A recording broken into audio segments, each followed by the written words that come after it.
Welcome back, everybody. I am Wistric. This is my cat, Grendel, and I'm here to talk way too much about Melee. Again, we're all on lockdown. I haven't gotten to stab anybody for 72 days.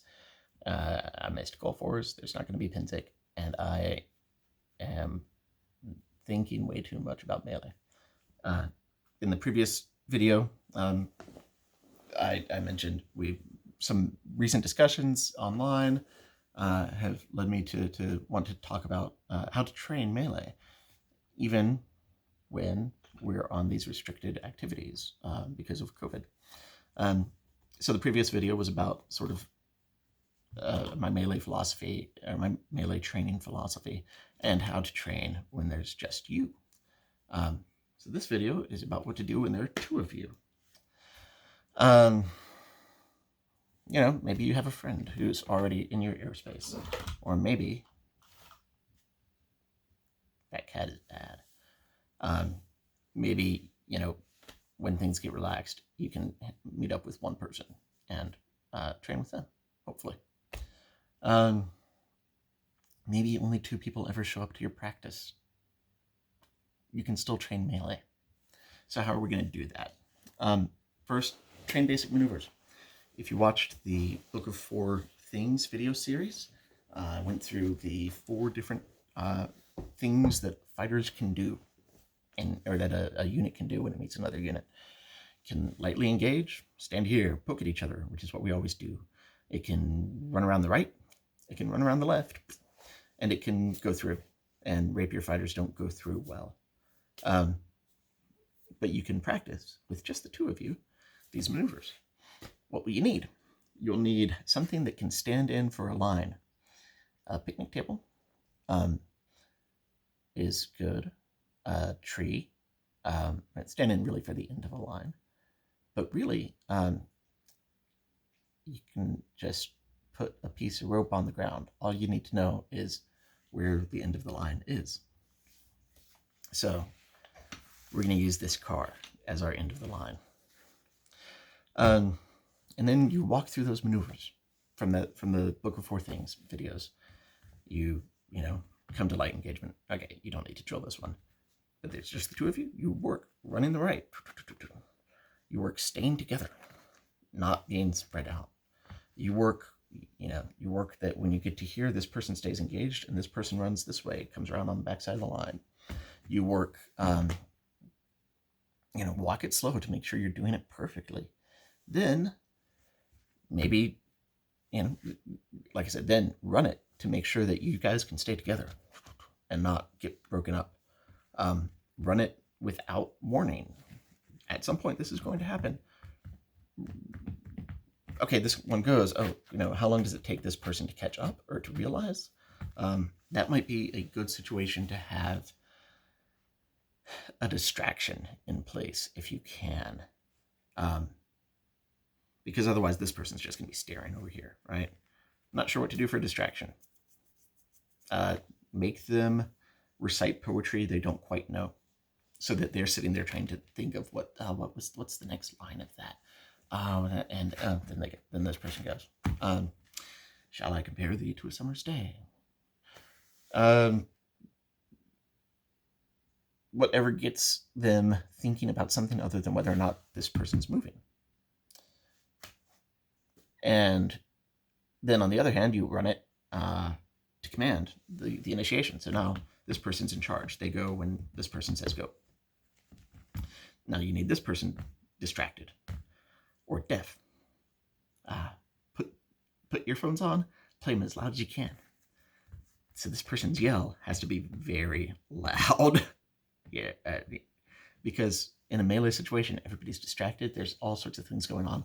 We're wearing masks. We can't hear a thing. The more you can, the more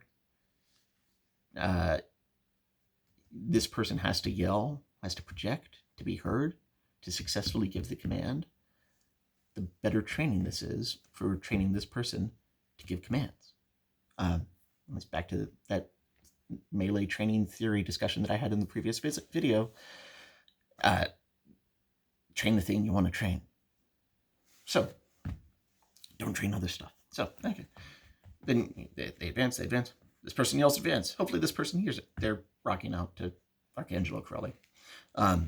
This person yells go. Hopefully this person hears it, and they go together. If this person doesn't hear it, well, they failed. Somebody failed. This person failed. They need to figure out how to project more, how to give the command clearer in a way that penetrates. I apologize, Archangelo.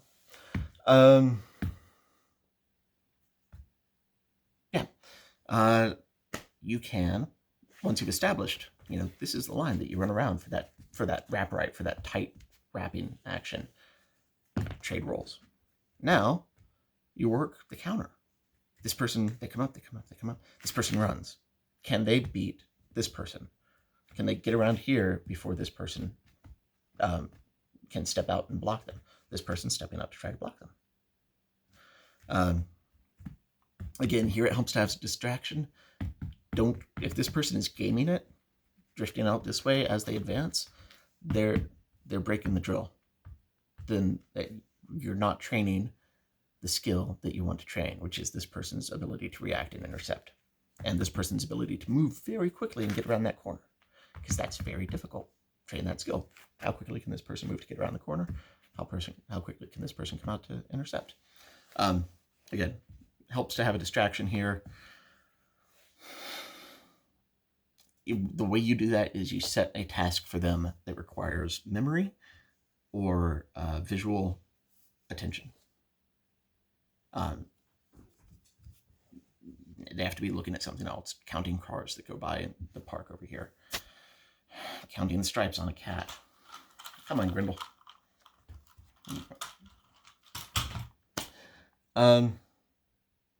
So that's how you work maneuver with just the two of you, and countering the maneuver. If this person starts to move, is this person already over here? Okay, then the fallback is to here. In the previous video, I talked about, as a solo practice, doing suicides and then doing lunges. This is a thing that I've done, actually. So Pietro, my scholar, and I have done suicides in spar. So again, suicides, 5 yards, 10 yards, 15 yards.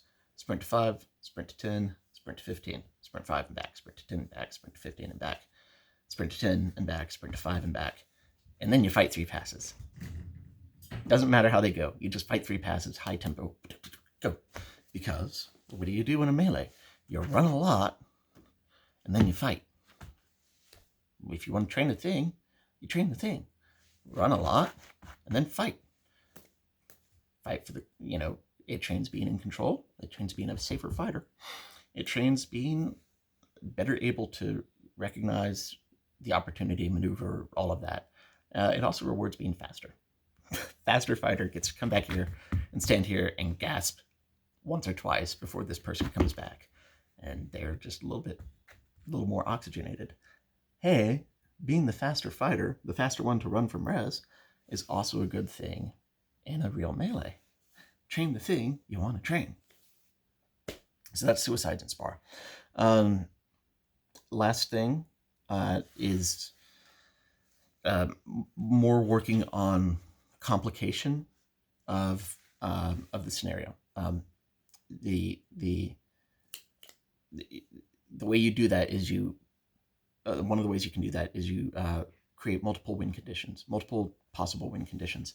So the thing that I've done in the past that works pretty well is what we call the scarf in a tree drill. You take a scarf, you put it in a tree. The 2 fighters start over here. They have 2 options. They can kill each other, or they have 2 ways to win. One is to grab the scarf, the other is to kill your opponent. So they're going to make a tactical decision here. Am I going for the scarf? Oh, is this person trying to outmaneuver me? Works on speed, works on maneuver, works on awareness. I have seen absolutely this person, engage fiercely. This person really engaged fiercely. Yay. Get turned around, and then this person reaches over and grabs the scarf. And it's hilarious because this person obeyed Wistric's Rule 4. That's another video. and remember the goal. So it trains that too. It trains all of this beautiful stuff that you need to be able to do in Melee, and there's just the two of you. And it's fun. I'll see you in the next video, and have a good one. Get out there, train. Even if it's only with yourself.